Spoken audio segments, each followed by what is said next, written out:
Welcome to తొలి వెలుగు. South పై పట్టు కోసము బీజేపీ ప్రయత్నిస్తోంది. ముఖ్యంగా తెలంగాణపై స్పెషల్ ఫోకస్ పెట్టింది.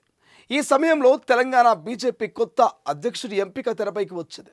చాలామంది నేతలు అధ్యక్ష పదవిని ఆశిస్తున్నారు. కానీ కాషాయం పార్టీ మధ్యలో మాత్రం బీసీ నేతకు అధ్యక్ష పీఠం కట్టబెట్టాలనే ఆలోచన ఉందట.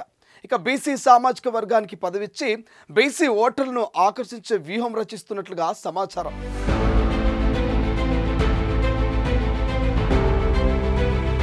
రాజకీయ వ్యూహాలు రచించడం, వాటిని పకడ్బందీగా అమలు చేయడంలో ప్రస్తుతం బీజేపీ పెద్దలు ఎక్స్పర్ట్స్.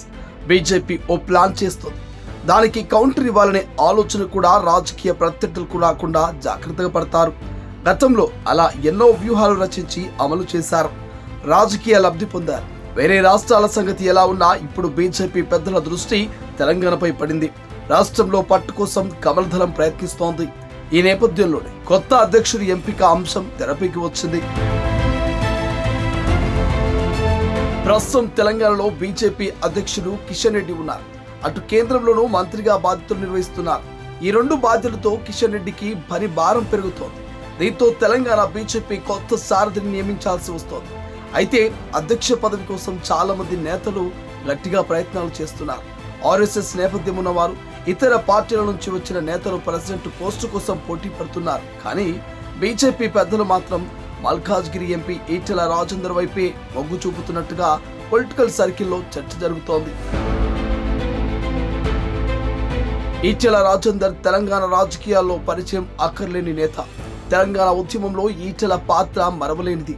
తొలి తెలంగాణ ప్రభుత్వంలో ఈటెల మంత్రిగా పనిచేశారు. రెండోసారి కూడా కేసీఆర్ మంత్రివర్గంలో కీలక శాఖలు నిర్వహించారు. ఇక పార్టీల నేతలతో ఈటెలకు మంచి సంబంధాలు ఉన్నాయి. ముఖ్యంగా బీఆర్ఎస్, కాంగ్రెస్ నేతలతోనూ సత్సంబంధాలు ఉన్నాయి. వివాదాలకు దూరంగా ఉంటారనే పేరుంది. ఏ విషయంపై అయినా జాగ్రత్తగా మాట్లాడతారు. అందుకే బీజేపీ ఈటెల వైపు మొగ్గు చూపుతుందంటూ తెలుస్తోంది. బీజేపీ తెలంగాణలో బీసీ మంత్రాన్ని నమ్ముకున్నట్టుగా తెలుస్తోంది. అందుకే ముదిరాజ్ సామాజిక వర్గానికి చెందిన ఈటెలకు బాధ్యతలు అప్పగిస్తే రాజకీయంగా లబ్ధి జరగవచ్చంటూ కమలం పార్టీ పెద్దలు భావిస్తున్నట్టుగా సమాచారం. అంతేకాకుండా ఈటెల సతీమణి ఇక రెడ్డి సామాజిక వర్గం, ఇది కూడా తమకు కలిసొస్తుందంటూ బీజేపీ నమ్ముతున్నట్టుగా తెలుస్తోంది. అటు ఇతర బీసీ కులాల్లోనూ ఈటెలకు మంచి ఫాలోయింగ్ ఉంది.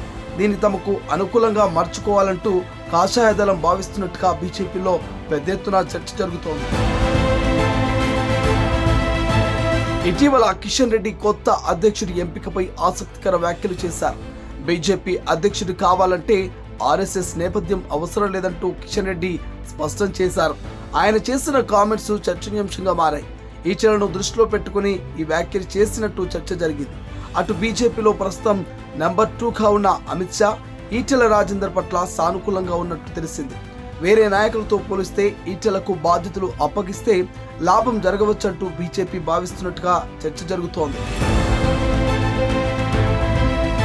మరోవైపు బీజేపీ జిల్లా అధ్యక్ష పదవుల ప్రక్రియ తుది దశకు చేరినట్లుగా పార్టీ వర్గాల్లో టాక్ వినిపిస్తున్నది. ఒక్కో జిల్లా నుంచి 5 నేతల పేర్లతో షార్ట్ లిస్ట్ చేశారు. ఆ తర్వాత 3 పేర్లతో తుది జాబితాను స్క్రీనింగ్ చేశారు. సంస్థాగత ఎన్నికల్లో భాగంగా ఇప్పటికే బూత్ స్థాయి, మండల స్థాయి పార్టీ కార్యవర్గాలను ఏర్పాటు చేసిన బీజేపీ రాష్ట్ర నాయకత్వం ఇప్పటికే దాదాపుగా సగానికి పైగా జిల్లాలను అధ్యక్షులను ఎంపిక చేసినట్టుగా పార్టీ సీనియర్ నేతలు లీక్ ఇస్తున్నారు. ఇక రాష్ట్రంలో 33 జిల్లాలు ఉండగా కమలనాథులు మాత్రం తమ సౌలభ్యం కోసం 38 జిల్లాలుగా ఏర్పాటు చేశారు. వీటికి వీలైనంత త్వరగా నూతన అధ్యక్షుల్ని పార్టీ ప్రకటించబడుతుందో అందులో సగానికి పైగా అధ్యక్ష పదవులు బీసీలకు కట్టబెడతారనే టాక్ నడుస్తోంది. కమలనాథులు ఎప్పుడు లేని విధంగా పార్టీ పదవులు పెద్ద సంఖ్యలో బీసీలకు కట్టబెట్టడంపై భవిష్యత్తులో జరిగే ఎన్నికల్లో కమలం వికసిస్తున్నట్టు సీనియర్లు అంచనా వేస్తున్నారు. మండల, గ్రామ స్థాయి పదవులు సగం బీసీలకు ఇవ్వడంతో ఎక్కడకు వెళ్లినా ఆ సామాజిక వర్గం పెద్ద సంఖ్యలో తమను ఆదరిస్తున్నట్టుగా ద్వితీయ శ్రేణి నాయకత్వం వెల్లడిస్తోంది. స్థానిక సంస్థల ఎన్నికల్లో సత్తా చాటుతామని, 4-5 జిల్లా పరిషత్తులు కైవసం చేసుకుంటామంటూ బీజేపీ నాయకులు ధీమా వ్యక్తం చేస్తున్నారు. ప్రపంచంలో ఏ మూల ఏ క్షణం ఏం జరుగుతుందో వేగంగా తెలుసుకోవడానికి తొలి వెలుగు వాట్సాప్ ఛానల్ని ఫాలో చేయండి.